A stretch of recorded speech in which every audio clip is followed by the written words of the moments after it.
Varmt välkomna till ännu ett nytt avsnitt här på Car Explorers. Det här kommer bli ett väldigt spännande avsnitt för att vi befinner oss på Island som ni kan se här bakom mig. Och vi kommer köra runt hela ön på den kända ringvägen med inget mindre än denna Suzuki Jimny.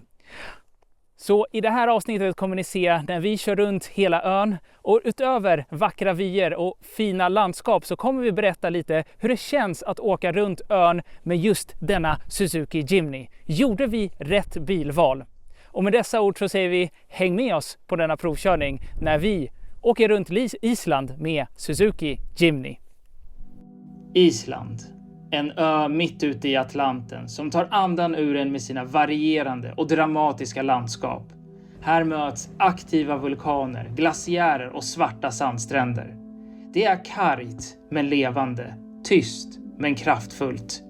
Det är rå natur där väder, vind och energi som aldrig stannar. Det är inte bara ett resmål utan en plats som visar hur kraftfull jorden kan vara. Med andra ord, perfekt för en roadtrip. Det är enkelt att förstå varför så många gillar Suzuki Jimny enbart om man tittar på utseendet. För här har vi verkligen en liten, kompakt och boxformad offroadbil som samtidigt ser väldigt tuff ut. Och så här robust och offroad cool, om man får säga så, har nog Jimnyn aldrig sett ut i tidigare generationer. Den här fronten, den skriker verkligen att här vill man ta ut den här bilen ut i terrängen och köra off-road. Och det är ändå en ganska så enkel design man har behållit här på Jimnyn. Om vi bara tar som ett exempel, vi har stålfälgar som absolut inte har hängt med i de senaste fälgtrenderna, men som fyller sin funktion och det är bra som det är. Och många andra bilmärken, de har kanske uppgraderat, när de uppgraderar sina bilmodeller till nya generationer, då ändrar de looken ganska så ordentligt. Ta till exempel Defendern och den senaste generationen. Den ser ju ganska så annorlunda ut jämfört med den första generationen. Men här med Jimnyn, här har man behållit en ganska så konservativ design och behållit egentligen designspråket nästan från den första generationen. Och det syns bland annat på ett antal detaljer, men det som är tydligast är de här runda strålkastarna som vi har här, som känns igen även från den första generationen och som har hängt med då till denna bil. Och det är även enkelt att förstå varför många refererar till Jimnyn som den lilla G-klassen. Speciellt om vi rör oss lite här på sidan och kan titta på bilen, då får vi verkligen känslan av att det här är väldigt likt en liten G-klass helt enkelt. Och det är nog det om Suzuki Jimny här på utsidan.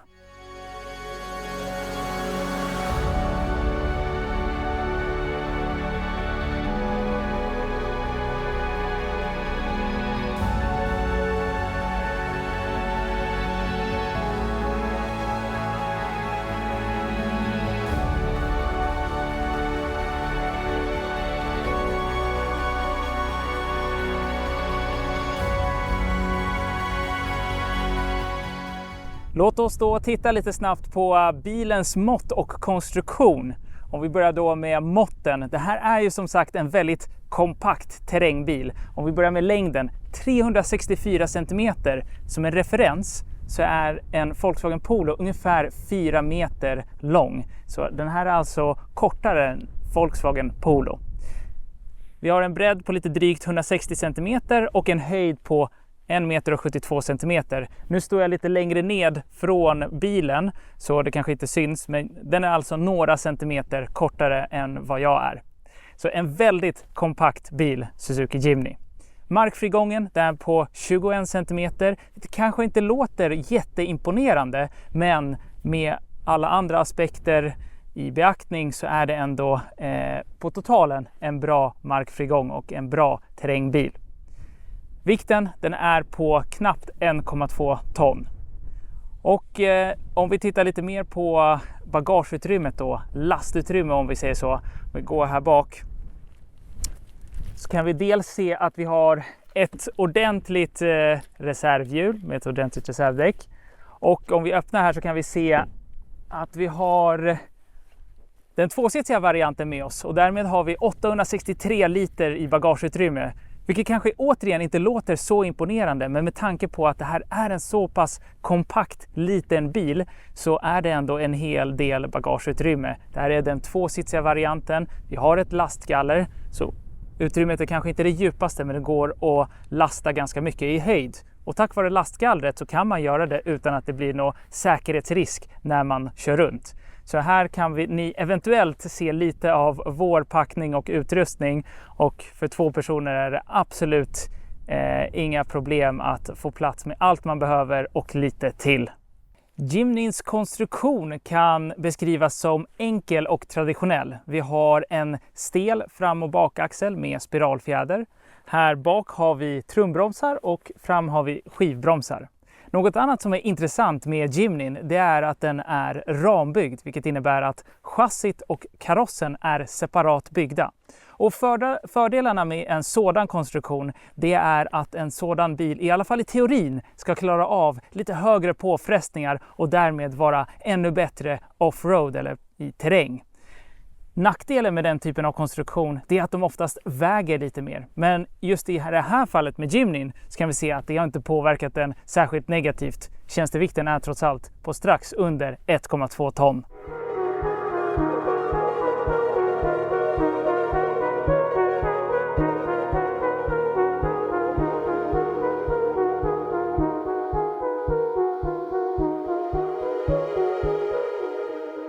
Och hur ser interiören här ut i Suzuki Jimny? Jo, jag skulle vilja beskriva den som enkel och spartansk. Väldigt mycket svart hårdplast överallt. Vi har en trevlig grab handle här framför passageraren som gör verkligen det väldigt inbjudande att åka off-road, och speciellt för passagerarna att få ett bra grepp när vägen blir ganska så dålig. Vi har reglage som känns lite plastiga och för att kunna reglera temperatur och fläkthastighet och liknande. Vi har några knappar här nere för bland annat hill descent control. Fönsterhissarna kontrollerar man från de här knapparna här nere. Men det som är mest intressant, det är här i mitten. Vi har dels en manuell låda, 5-växlad sådan. Och sedan har vi en liten spak här för att välja om vi ska köra i tvåhjulsdrift, vilket är då i det här fallet bakhjulsdrift. Det är det vi har kört mest på när vi har varit på asfalterade vägar. Sedan har vi ett fyrhjulsdriftläge och sedan har vi sist men inte minst ett fyrhjulsdrift med lågväxel som används när det blir riktigt tufft. Vi har knappt behövt använda den helt ärligt i vår körning här, utan fyrhjulsdriften har faktiskt varit otroligt bra, bara den. Sist men inte minst förvaring. Det här är som sagt en väldigt kompakt bil. Vi har bara 2 säten här och jag har 2 stycken mugghållare här bak. Jättelite förvaring här och resten är egentligen i handskfacket eller i dörrarna. Eventuellt att det går att gömma något bakom sätena. Men på tal om sätena, här är det verkligen väldigt viktigt att man inte är allt för lång, för att är man väldigt lång så kommer man sitta väldigt rak i ryggen, för det går inte att tilta sätet i och med att vi har ett lastgaller. Det sägs att det går att flytta på lastgallret bakåt, det har vi inte riktigt testat för det ser lite mer avancerat ut, men i alla fall i standardutförande så är längre personer som till exempel Pavel som är drygt 1,90 cm lång, han får sitta väldigt rakryggad under körningen. Men är man lite kortare så kan man dra fram stolen och luta sätet bakåt. Då har vi kört runt här på Ringvägen i ett antal dagar och ett bra antal timmar. Det är alltså den vägen som går runt hela Island och är mestadels asfalterad. Och det är nog första gången både jag och Pavel är väldigt glada att hastighetsbegränsningen den är på 90 km i timmen. Och det beror på att Suzuki Jimny, det är inte direkt ett fartmonster. Den har en 1,5 liters motor. Vi har strax över 100 hästkrafter, 130 Nm och en topphastighet på 145 km i timmen. 0 till 100, ja det görs på en halv evighet. Så det är som sagt inte någon motorvägskryssare utan snarare en offroad-bil. Och då får vi utvärdera den därefter. Och vi kommer lite in på det lite senare här i videon. Gjorde vi verkligen rätt bilval med tanke på rutten vi kör nu här på Island? Men mer om det senare. Styrningen, den är inte superprecis.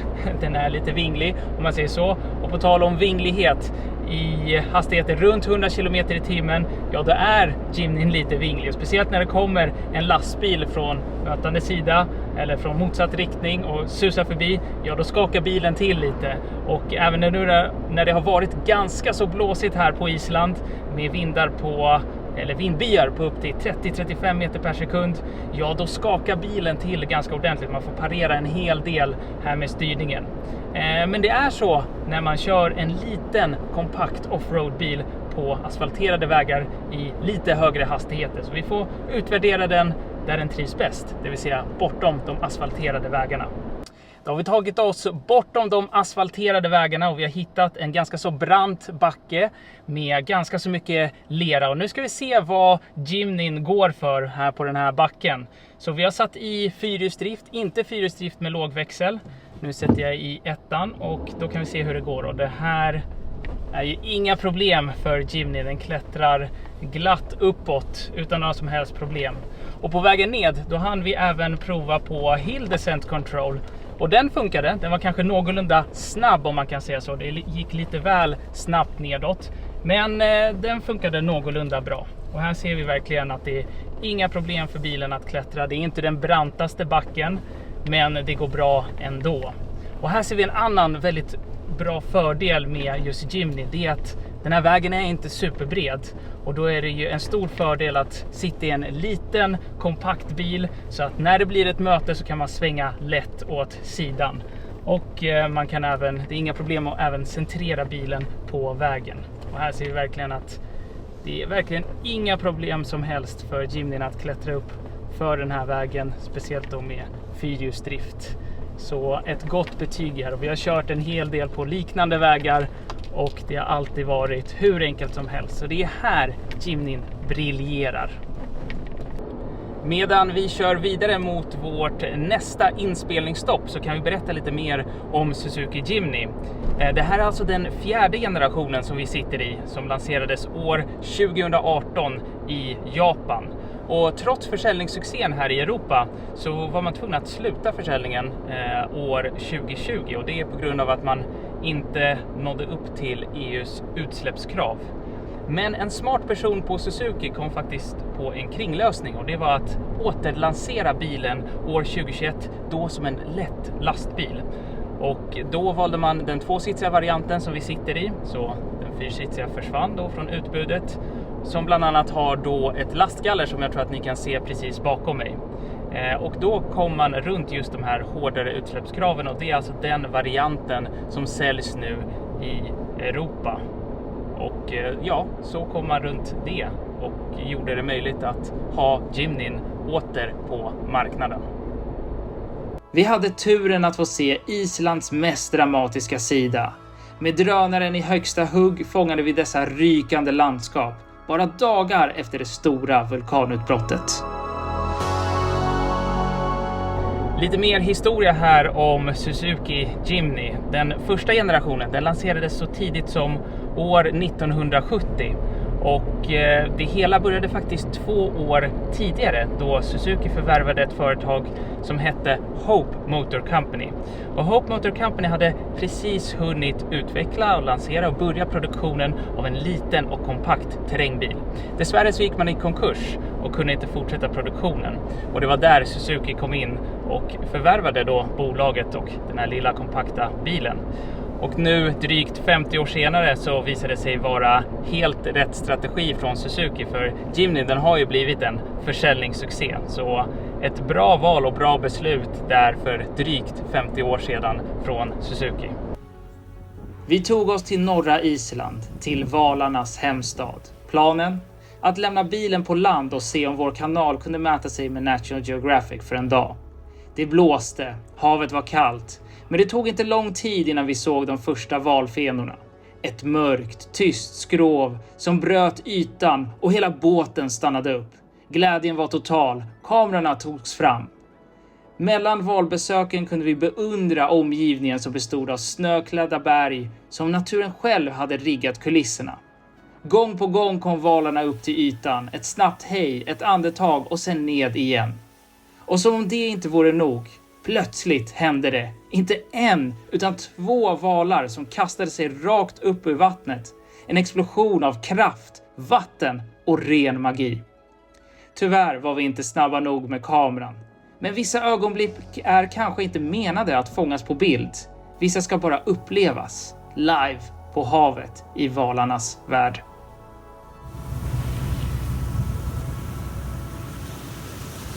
Då håller på vår resa att ta slut här, roadtrippande kring Island. Och det känns som att det är dags att summera den, Daniel. Om vi tar första frågan då. Vad tycker du om roadtrippande runt Island och vad var det bästa? Ja, men generellt är det nog svårt att komma hit och bli besviken. Det tror jag att vi är överens om. Och sen 2 favoriter om man ska försöka börja med det. Jag skulle säga 1, det generella landskapet och generella månlandskapet, speciellt som vi såg på södra Island. Ett landskap som jag i alla fall aldrig sett någon annanstans. Jag tror inte heller att det finns just det här lavaliknande och så. Det var extremt häftigt att se.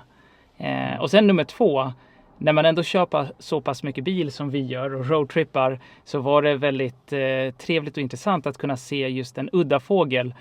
Puffin heter de på engelska. Jag tror lunnefågel eller något sådant på svenska, som vi såg i nordöstra delarna av Island. Och det var ju en väldigt sällsynt fågel som ser ganska häftig ut. Men det gav lite extra till just den här roadtrippen. Så det var mina 2 highlights som man kan säga. Djurlivet på Island imponerar och i spetsen står dessa puffins. Vanligtvis svåra att få syn på, men här sitter de på klippkanterna nästan orädda. Med sina orangea näbbar, svarta frackar är de omöjliga att inte gilla. Vi kom hit för att köra bil, men plötsligt stod vi där och filmade fåglar på nära håll. Nästan som Car Explorers bytt växel. Från bilar och asfalt till puffins och havsbris. Kanske borde vi sadla om. Vad skulle du säga? Ja, men jag håller med förresten med dina val. Supercoolt med det här månelandskapet och svarta stränder och med mer. Alltså, superhärligt. Ja. Men om jag tänker på mina val, jag skulle säga nummer 1 är ju, vi fick uppleva solnedgång över en glaciär. Ja. I närheten av Diamond strand som det heter. Och varför den heter Diamond strand, det är för att det är isbitarna som är så genomskinliga, som ser ut som diamanter. Så att det är väldigt cool upplevelse just med solnedgång och allt det fina där. Perfekt timing med vädret också. Ja, vi tajmade det verkligen perfekt. Så att det var superroligt. Det här är verkligen ett av Islands mirakel. Just här stämde allt. Solnedgången, nästan vindstilla och små isberg som långsamt flöt förbi. En plats, ett ögonblick, ett minne man tar med sig för alltid.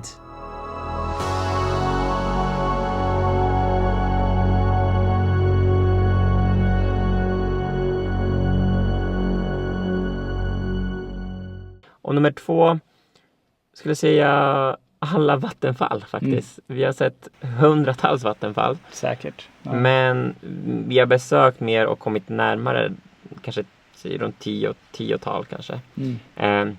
Och där syftar jag främst på den södra delen av ön, längs ettan faktiskt. Och där har vi lite större vattenfall, lite mindre vattenfall. Högre, bredare, smalare. Vissa kan man komma väldigt nära. Vissa kan man till och med gå bakom. Det var väldigt unikt. Det var väldigt unikt, väldigt häftigt upplevelse. Ja. Det skulle jag säga var väldigt unik med det här. För de här vattenfall, man kan se vattenfall i andra länder, men de var på något sätt speciella här. Ja, nej, jag håller med dig. Jag håller med dig om det. Tack vare Islands unika väder fick vi uppleva något helt speciellt. Vindar på upp till 33 meter per sekund formar vattenfallet på nytt. Hela tiden. Ena stunden rinner vattnet rakt ner. Nästa stund virvlar det åt sidan som det dansar. Det är en ständig förändring, en lek med kraft och form.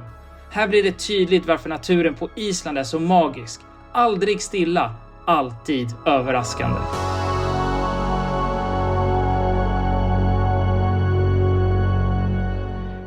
Och det för oss kanske till en fråga som vi lovade att besvara i början av videon. Och det är, gjorde vi verkligen rätt bilval nu med Suzuki Jimny? Var det rätt med tanke på vår körning?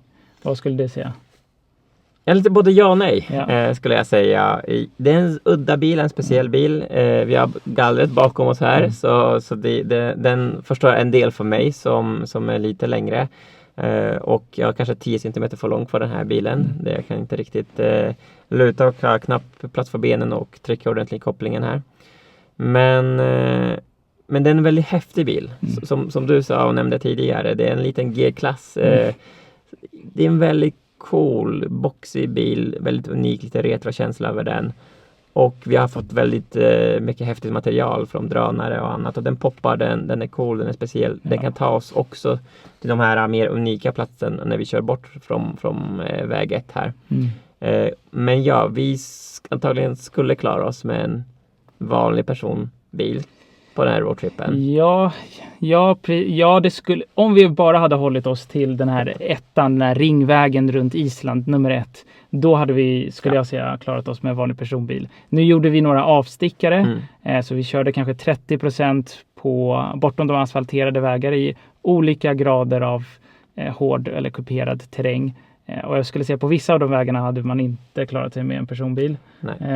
Så det var nog väldigt bra att vi hade just den här bilen. Men håller man sig bara till den här ringvägen nummer 1, då klarar man sig med en personbil. Men vi vill ju alltid se så mycket som möjligt av Island. Så jag tror att vi ändå gjorde rätt val i att hellre ha en bil som klarar för mycket än för lite, på bekostnad av komfort i det här fallet. Yes, och det var skönt att veta att det finns möjligheter att ta de här lite tuffare vägar. Och inte behöva tänka på bilen och veta att vi har bra fyrhjulsdrift och kunna göra det. Så det var väldigt härligt. Men sen kör man runt 1, då finns ju massa parkeringar, massa annat. Och de flesta saker är ju faktiskt väldigt nära. Det är väldigt viktigt att nämna här att all de här vattenfall, andra saker som man ska se runt omkring, de finns de poppar upp bara från ingenstans ibland. Men sen är det så här, parkeringar finns ju väldigt nära dem, så det är bara att hoppa ut från bilen, kolla på det vill man se, och oftast kräver inte någon längre hike heller. Och då klarar man sig med en mer vanlig bil. Ja, precis. Men sen så finns ju alla de här F-vägarna som de heter här på Island, som är de här riktiga terrängvägarna. Och det finns ju varierande svårighetsgrad.